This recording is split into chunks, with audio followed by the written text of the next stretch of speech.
Assalamualaikum warahmatullahi wabarakatuh.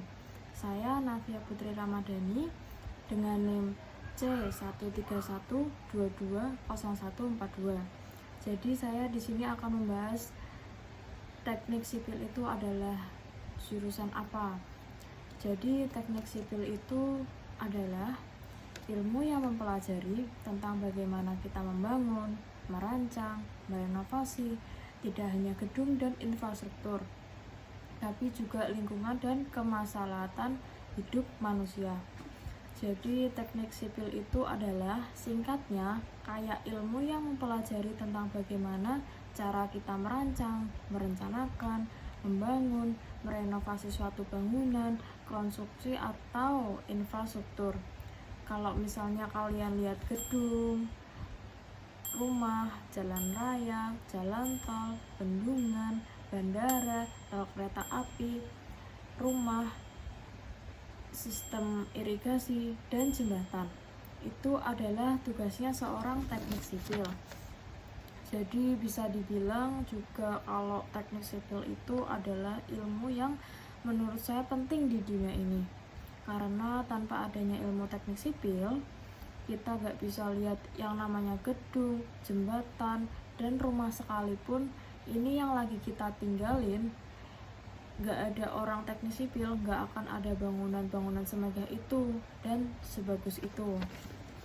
Nah, di jurusan teknik sipil itu sendiri, kita itu ada beberapa cabang, di antara lain itu struktur, terus ada geoteknik, terus ada manajemen konstruksi, ada transportasi, terus ada hidrologi, dan beberapa dalam bidang teknik sipil itu mempunyai tujuan yang berbeda. Oke, kita bahas yang pertama, cabang struktur. Jadi struktur itu adalah kita tuh menghitung seberapa kuat menopang, seberapa kuat baloknya, seberapa kuat kolomnya. Jadi intinya struktur itu tuh kita lebih merencanakan bangunan gitu.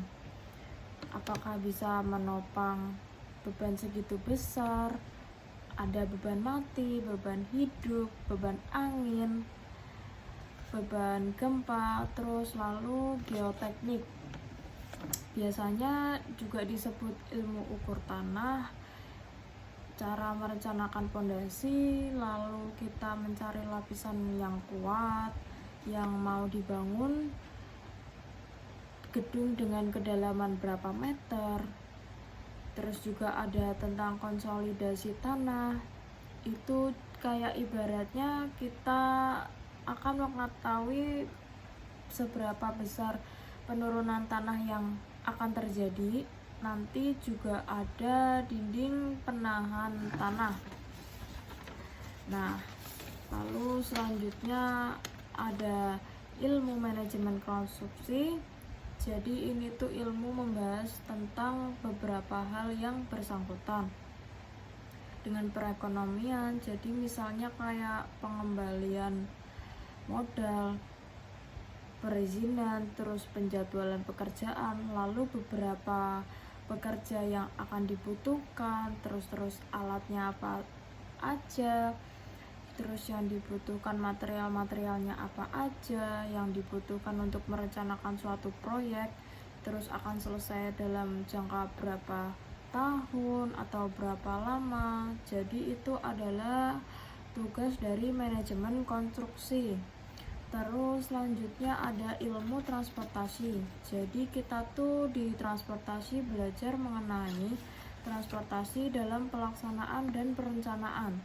Jadi kalau misalnya kalian melihat jalan raya, lihat bandara, lihat rel kereta api, itu semua yang mengerjakan itu orang teknik sipil. Jadi kalau misalnya kalian keluar lihat lampu merah, kadang kalian mikir lampu merahnya lama banget, lampu hijaunya cepet banget. Jadi itu semua ada hitungannya sendiri ilmunya di teknik sipil ini. Oke, yang terakhir ada ilmu hidrologi. Jadi sesuai dengan namanya, Hidrologi itu kita belajar tentang ilmu kealiran. Jadi kalau misalnya kalian lihat bendungan, bendung, irigasi, saluran drainase, itu adalah semua yang bikin orang-orang teknik sipil. Di bagian hidrologi, jadi singkatnya kita lebih kepada menghitung debit aliran, menghitung debit air, sungai, terus kita menghitung gimana merencanakan saluran drainase supaya air itu bisa mengalir dari hulu ke hilir, terus membuat saluran irigasi. Oke, mungkin itu saja penjelasan singkat dari saya untuk tentang membahas teknik sipil. Semoga di video ini dapat membuka wawasan kalian semua. Jadi itu dari saya, semoga bermanfaat. Wassalamualaikum warahmatullahi wabarakatuh.